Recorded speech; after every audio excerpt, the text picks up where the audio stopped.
आज का ये एपिसोड शुरू करने से पहले एक छोटी सी बात। क्या आप भी अपना पॉडकास्ट बनाने की सोच रहे हैं? तो एंकर ट्राई कीजिए। ये पॉडकास्ट बनाने का सबसे आसान तरीका है। नंबर एक, ये फ्री है। नंबर दो, इसमें कई सारे ऐसे टूल्स हैं जो आपको अपने फोन और कंप्यूटर पर रिकॉर्ड और एडिट करने की फैसिलिटी देते हैं। नंबर तीन, आप अपने पॉडकास्ट को डिस्ट्रीब्यूट भी कर सकते हैं, जिससे इसे स्पॉटिफाई और दूसरे प्लेटफॉर्म पर सुना जा सके।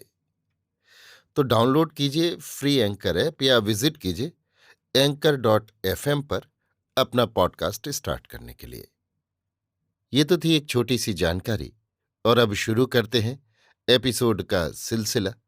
तो आज के एपिसोड में लीजिए सुनिए मुंशी प्रेमचंद के लिखे उपन्यास वरदान का भाग 22, माधवी, मेरी यानी समीर गोस्वामी की आवाज में। कभी कभी वन के फूलों में वो सुगंधि और रंग रूप मिल जाता है जो सजी हुई वाटिकाओं को कभी प्राप्त नहीं हो सकता। माधवी थी तो एक मूर्ख और दरिद्र मनुष्य की लड़की, परंतु विधाता ने उसे नारियों के सभी उत्तम गुणों से सुशोभित कर दिया था। उसमें शिक्षा तथा सुधार को ग्रहण करने की विशेष योग्यता थी। माधवी और विरजन का मिलाप उस समय हुआ जब विरजन ससुराल आई। इस भोली भाली कन्या ने उसी समय से विरजन के संग असाधारण प्रीत प्रकट करनी आरंभ की। ज्ञात नहीं वो उसे देवी समझती थी या क्या, परंतु कभी उसने विरजन के विरुद्ध एक शब्द भी मुख से न निकाला। विरजन भी उसे अपने संग सुलाती खिलाती और अच्छे अच्छे रेशमी वस्त्र पहनाती। इससे अधिक प्रीत वो अपनी छोटी भगनी से भी नहीं कर सकती थी। चित्त का चित्त से संबंध होता है। यदि प्रताप को वृजरानी से हार्दिक संबंध था, तो वृजरानी भी प्रताप के प्रेम में पगी हुई थी।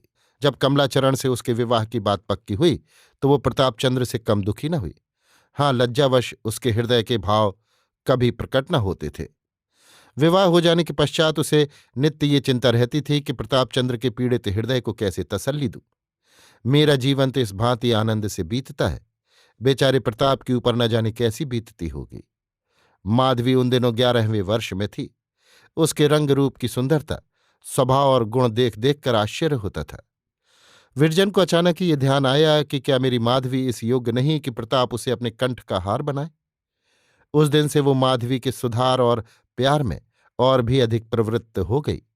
वो सोच सोचकर मन ही मन फूली न समाती कि जब माधवी 16-17 वर्ष की हो जाएगी, तब मैं प्रताप के पास जाऊंगी और उससे हाथ जोड़कर कहूंगी कि माधवी मेरी बहन है, उसे आज से तुम अपनी चेरी समझो। क्या प्रताप मेरी बात टाल देंगे? नहीं, वे ऐसा नहीं कर सकते। आनंद तो तब है जबकि चची स्वयं माधवी को अपनी बहू बनाने की मुझसे इच्छा करें। इसी विचार से विरजन ने प्रतापचंद्र के प्रशंसनीय गुणों का चित्र माधवी के हृदय में खींचना आरंभ कर दिया था, जिससे कि उसका रोम रोम प्रताप के प्रेम में पक जाए। वो जब प्रतापचंद्र का वर्णन करने लगती तो स्वतः उसके शब्द असामान्य रीति से मधुर और सरस हो जाते। शनैः शनैः माधवी का कोमल हृदय प्रेम रस का आस्वादन करने लगा। दर्पण में बाल पड़ गया। भोली माधवी सोचने लगी, मैं कैसी भाग्यवती हूं, मुझे ऐसे स्वामी मिलेंगे जिनके चरण धोने के योग्य भी मैं नहीं हूं, परंतु क्या वे मुझे अपनी चेरी बनाएंगे? कुछ हो, मैं अवश्य उनकी दासी बनूंगी, और यदि प्रेम में कुछ आकर्षण है तो मैं उन्हें अवश्य अपना बना लूंगी। परंतु उस बेचारी को क्या मालूम था कि ये आशाएं शोक बनकर नेत्रों के मार्ग से बह जाएंगी। उसका 15वां वर्ष पूरा भी न हुआ था कि विरजन पर गृह विनाश की आपत्तियां आ पड़ी। उस आंधी के झोंके ने माधवी की इस कल्पित पुष्प वाटिका का सत्यानाश कर दिया। इसी बीच में प्रतापचंद्र के लोप होने का समाचार मिला। आंधी ने जो कुछ अवशिष्ट रखा था वो भी इस अग्नि ने जलाकर भस्म कर दिया। परंतु मानस कोई वस्तु है, तो माधवी प्रतापचंद्र की स्त्री बन चुकी। उसने अपना तन और मन उन्हें समर्पण कर दिया। प्रताप को ज्ञान नहीं, परंतु उन्हें ऐसी अमूल्य वस्तु मिली है जिसके बराबर संसार में कोई वस्तु नहीं तुल सकती। माधवी ने केवल एक बार प्रताप को देखा था और केवल एक ही बार उनके अमृत वचन सुने थे, मगर इसने उस चित्र को और भी उज्ज्वल कर दिया था जो उसके हृदय पर पहले ही विरजन ने खींच रखा था। प्रताप का पता नहीं है, मगर माधवी उसकी प्रेमाग्नि में दिन प्रतिदिन घुलती जाती है।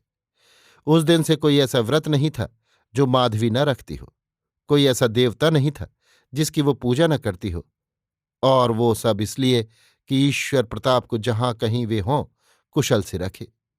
इन प्रेम कल्पनाओं ने उस बालिका को और भी अधिक दृढ़, सुशील और कोमल बना दिया। स्यात उसके चित्त ने ये निर्णय कर लिया था कि मेरा विवाह प्रतापचंद्र से हो चुका। विरजन उसकी ये दशा देखती और रोती कि ये आग मेरी ही लगाई हुई है। ये नवकुसुम किसके कंठ का हार बनेगा, ये किसकी होकर रहेगी। हाय, जिस बीज को मैंने इतने परिश्रम से अंकुरित किया और मधुक्षीर से सींचा, उसका फूल इस प्रकार शाखा पर ही कुमलाया जाता है। विरजन तो भला कविता करने में उलझी रहती, किंतु माधवी को ये संतोष भी न था। उसका प्रेमी और साथ ही उसके प्रियतम का ध्यान मात्र था, उस प्रियतम का जो उसके लिए सर्वथा अपरिचित था। प्रताप के चले जाने के कई मास पीछे एक दिन माधवी ने स्वप्न में देखा कि वे सन्यासी हो गए हैं। आज माधवी का अपार प्रेम प्रकट हुआ।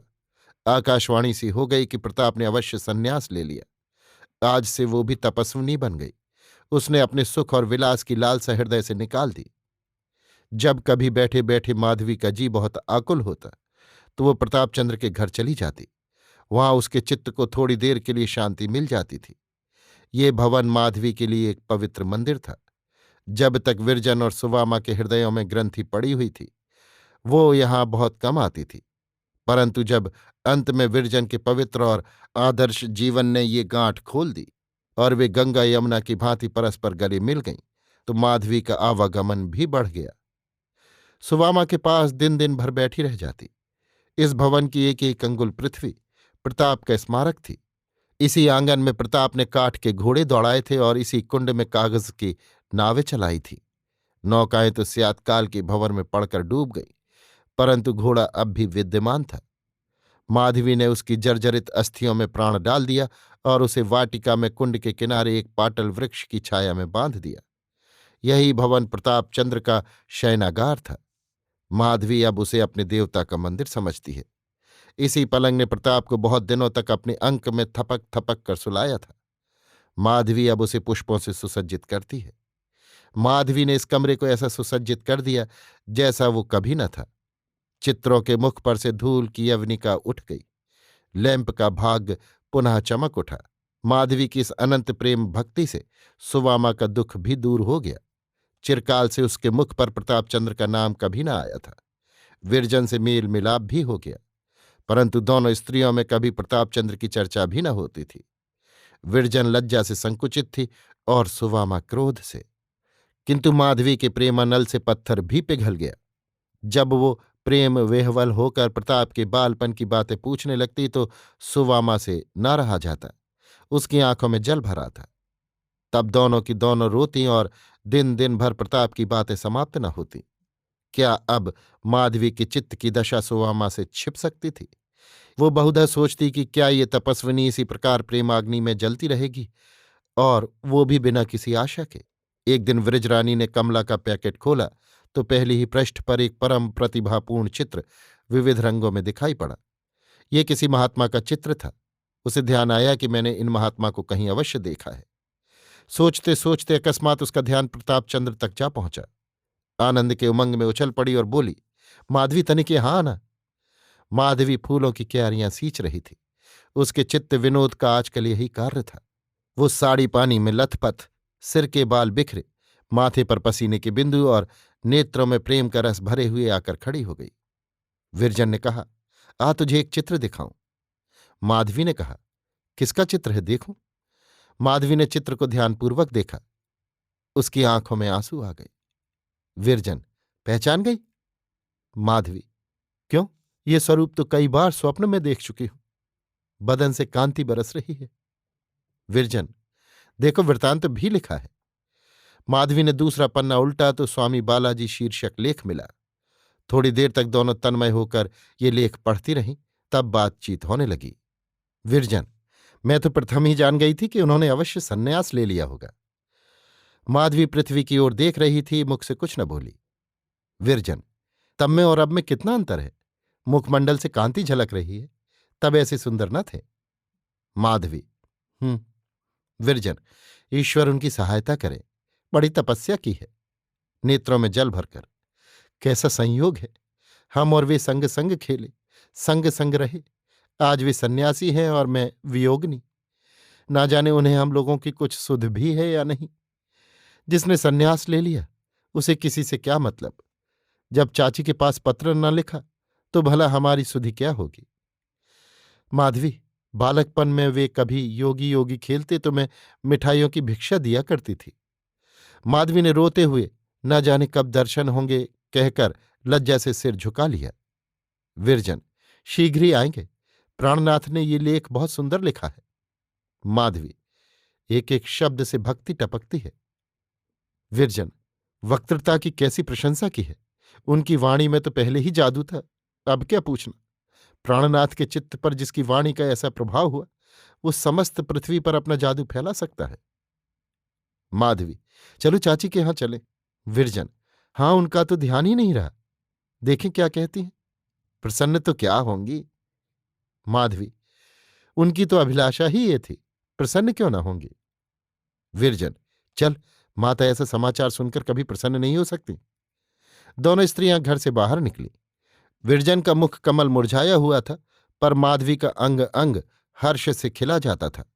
कोई उससे पूछे, तेरे चरण अब पृथ्वी पर क्यों नहीं पड़ते। तेरे पीले बदन पर क्यों प्रसन्नता की लाली झलक रही है। तुझे कौन सी संपत्ति मिल गई। तू अब शोकान्वित और उदास क्यों नहीं दिखाई पड़ती। तुझे अपने प्रियतम से मिलने की अब कोई आशा नहीं। तुझ पर प्रेम की दृष्टि कभी नहीं पहुंची। फिर तू क्यों फूली नहीं समाती। इसका उत्तर माधवी क्या देगी। कुछ नहीं। वो सिर झुका लेगी, उसकी आंखें नीचे झुक जाएंगी जैसे डालियां फूलों के भार से झुक जाती हैं। कदाचित उनसे कुछ अश्रुबिंदु भी टपक पड़े, किंतु उसकी जिह्वा से एक शब्द भी न निकलेगा। माधवी प्रेम के मद से मतवाली है। उसका हृदय प्रेम से उन्मत्त है। उसका प्रेम हाट का सौदा नहीं। उसका प्रेम किसी वस्तु का भूखा नहीं है। वो प्रेम के बदले प्रेम नहीं चाहती। उसे अभिमान है कि ऐसे पवित्र आत्मा पुरुष की मूर्ति मेरे हृदय में प्रकाशमान है। ये अभिमान उसकी उन्मत्तता का कारण है, उसके प्रेम का पुरस्कार है। दूसरे मास में व्रजरानी ने बालाजी के स्वागत में एक प्रभावशाली कविता लिखी। ये एक विलक्षण रचना थी। जब ये मुद्रित हुई तो विद्या जगत विरजन की काव्य प्रतिभा से परिचित होते हुए भी चमत्कृत हो गया। वो कल्पना रूपी पक्षी जो काव्य गगन में वायुमंडल से भी आगे निकल जाता था, अब की तारा बनकर चमका। एक एक शब्द आकाशवाणी की ज्योति से प्रकाशित था। जिन लोगों ने ये कविता पढ़ी वे बालाजी के भक्त हो गए। कवि वो सपेरा है जिसकी पिटारी में सर्पों के स्थान में हृदय बंद होते हैं। अभी आप सुन रहे थे मुंशी प्रेमचंद के लिखे उपन्यास वरदान का भाग 22 माधवी, मेरी यानी समीर गोस्वामी की आवाज में।